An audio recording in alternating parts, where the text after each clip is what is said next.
Hello everyone, নমস্কাৰ আজি ভিডিওটো আপোনালোকক স্বাগতম তো গাইস কালি এখন ভিডিও বনাইছিলো ৰিজাল্টৰ বিষয়ে আৰু কাটঅফৰ বিষয়ে তো হেখন ভিডিও মই ডিলিট কৰি দিলো কিয়নো গাইস আপোনালোকক যেটো কাটঅফ কৈছিলো মই হেখন স্ক্ৰিনত মানে আপলোড কৰিবলৈ পাহৰি গৈছিলো হেতু কাৰণে মই ভিডিওটো ডিলিট কৰি পালে নতুনকৈ সৰু এটা ভিডিও আপোনালোকৰ লগত মানে শেয়াৰ কৰি আছো কাৰণ স্ক্ৰিনত যেতিয়া মই কাটঅফটো লগাই দিম আপোনালোকে চাই পেলাই মানে আন্দাজটো কৰিব পাৰিব আকৌ এনে গৈ পেলাই গুগলত সাৰ্চ কৰি বিচাৰতকে মই ভাবিলো ডিলিট কৰি সৰুকে আৰু এটা বনাই দিম তো গাইস ৰিজাল্টটো কালি মই কৈছিলো ভিডিওটোত ৰিজাল্টটো আপোনাৰ 25 তাৰিখৰ ভিতৰত আহি যাব কাৰণ 25 তাৰিখে আমাৰ 90 দিন কমপ্লিট হ'ব 90 3 মাহ কমপ্লিট হোৱাৰ লগে লগে মানে 3 মাহ পাৰ হৈ পেলাই এতিয়াও এসএসসি জিডিৰ ৰিজাল্ট পাৰ হৈ পেলাই যোৱা নাই তো 25 তাৰিখে 90 দিন যদি কমপ্লিট হয় আমাৰ ৰিজাল্টখন 90 দিনৰ আগতে আহি যাব লাগে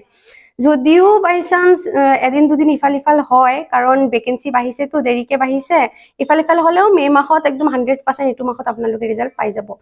তাৰ পিছত গাইজ যেটো আপোনালোকক কাটঅফৰ বিষয়ে মই কৈছিলো কাটঅফটো আছিল 2022 আৰু 23 যেটো আমাৰ ভ্যাকেন্সি আছিল 22ত এপ্লাই হৈছিল 23ত আমাৰ হেই হৈছিল পৰীক্ষা পাতিছিল তো হেখনৰ যেটো ফিজিক্যালৰ কাটঅফ আছিল হেখনৰ লগত অলমোস্ট মিলি যাব আমাৰ এইবাৰৰ হেইটো কাৰণ এইবাৰ আপোনালোকে গম পায় পৰীক্ষাটো কিমান হাৰ্ড আছিল প্লাস ক্যান্ডিডেটও বহুত কম আছিল 3-4 বছৰৰ তুলনাত ক্যান্ডিডেট বহুত কম আছিল এইবাৰ 25 লাখ ক্যান্ডিডেট অল ইন্ডিয়াত বহিছে তো গাইজ হেতু তুলনাত আপোনাৰ এবাৰ কাটঅফটো কমাৰ চান্স বহুতে বেছি তাৰ পিছত আমাৰ অসমৰ কথা যদি কও বাহিৰা ক্যান্ডিডেটৰ এবাৰ উৎপাত বহুত কম আপোনালোকে গম পায় তো হেইবোৰ তুলনাত আকৌ নক্সল এৰিয়াৰ ভ্যাকেন্সিও আছে প্লাস বহুত বেনিফিট আমাৰ এবাৰ মানে চান্স এবাৰ আমাৰ মানে নামাহা চান্স সবৰে মোটামুটি যদি আমাৰ 60 মান আছে 65 মান আছে ফাইনালত চান্স মানে নহলিও ধৰক ফিজিক্যালত চান্স 100% আপোনালোকে পাই যাবই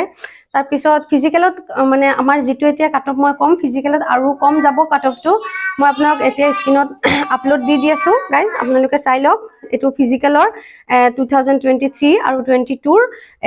ফিজিক্যালৰ কাটঅফটো তাৰ পৰা 3 এটা প্লাস কৰক বা 3 এটা মাইনাস কৰক মাইনাস কৰিব নালাগে বাৰু মাইনাসত নাহে আপুনি 3 বা 4 এটা প্লাস কৰি ৰাখক যদি 3 মান বা আপোনাৰ প্লাস আছে আপোনাৰ নাম ফিজিক্যালত আহাৰ চান্স বহুতে বেছি তো গাইজ আপোনালোকে এটো দেখিলে কাটঅফটো দেখিলে এখনৰ নিচিনা সেম টু সেমে হ'ব লাগে এবাৰ কাৰণ এবাৰ কম্পিটিশন কিমান কম আপোনালোকে সবে গম পায় ভ্যাকেন্সিও বেছি তো গাইজ ইয়াৰ পিছত আমাৰ যেটো হেৰি আছিল ভাইৰাল হৈ আছে এখন হেৰি আমাৰ জুন জুলাইত হেৰি হ'ব ফিজিক্যাল হ'ব বুলি হেখন এতিয়াও অফিচিয়েল হেৰি আহা নাই এসএসসি ওয়েবসাইট যেটো আছে তাত অফিচিয়েলি হেৰি আহা নাই বাৰু মই চেক কৰিছো এসএসসি ওয়েবসাইটত গৈ পেলাই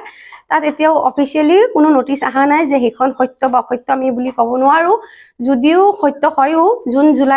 জুনতটো নহয় জুলাইৰ লাষ্টত মান স্টাৰ্ট হৈ যাব আমাৰ ফিজিক্যাল এতিয়া যে মিনিমাম 2 মাহ এটা টাইম পাম ফিজিক্যালৰ হেৰি কাৰণে তো গাইজ আজি ভিডিওটো ইমানখিনিয়ে